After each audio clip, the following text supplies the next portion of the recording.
Well, Election Day is next Tuesday, and Bemidji voters will have the opportunity to choose new school board members. At last week's high school forum, our reporter Sydney Dick had the chance to speak to 5 of the 6 candidates about their potential plans. There are 6 candidates competing for the 3 open 4-year positions on the Bemidji Area Schools Board of Education. The 5 candidates who were at the open forum on Thursday made their case about why they belong on the board. I have 18 years of experience, and I believe experience is invaluable. I really do. And I just support public education. Where would we be without public education? We offer just a tremendous curriculum and the arts and athletics and everything. So, but for me personally, I bring the experience and I bring the support for public education that I believe is so needed. I'm the only candidate who has actual experience in education. I was a teacher for almost 10 years. I hold a master's degree in education. I've sat on committees dealing with many issues relevant to the school board. And so I would like to bring that experience and that perspective to the decisions made on the board and to align the priorities of the board with those of Bemidji parents. I can bridge the gap between parents and teachers and bring an informed perspective that really helps to hopefully reach resolution of some of the issues facing the district.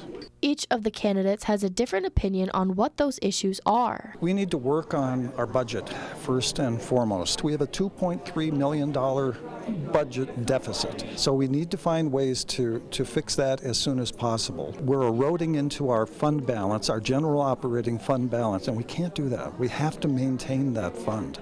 So we'll cover the deficit, but we need to straighten out the budget. So that's got to come with prudent spending and the lack thereof, and also trying to increase our enrollment. That's one of the things I'd really love to do, but that's easier said than done. We need to be advocates and consistent and gather partners that are also advocates for transportation full funding, for special ed full funding, for possibly full funding for unemployment in the summer, and then also for recognizing our students now are getting 15% less per student than they were 2 decades ago due to the fact that funding has not kept up with inflation. Everyone also has a unique way that they want to tackle those problems. We were in a $4.9 million deficit. We are now in a $2.4 million deficit. And in order to get deficits down, it means that you have to have a superintendent that is on the ball with finances and really wants to work hard to get that budget down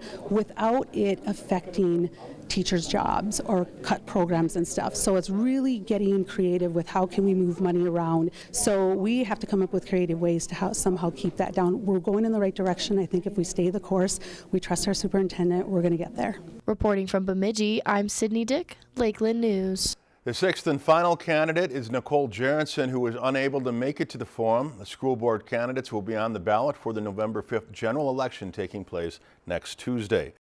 Lakeland News is member-supported content. Please consider supporting Lakeland News today.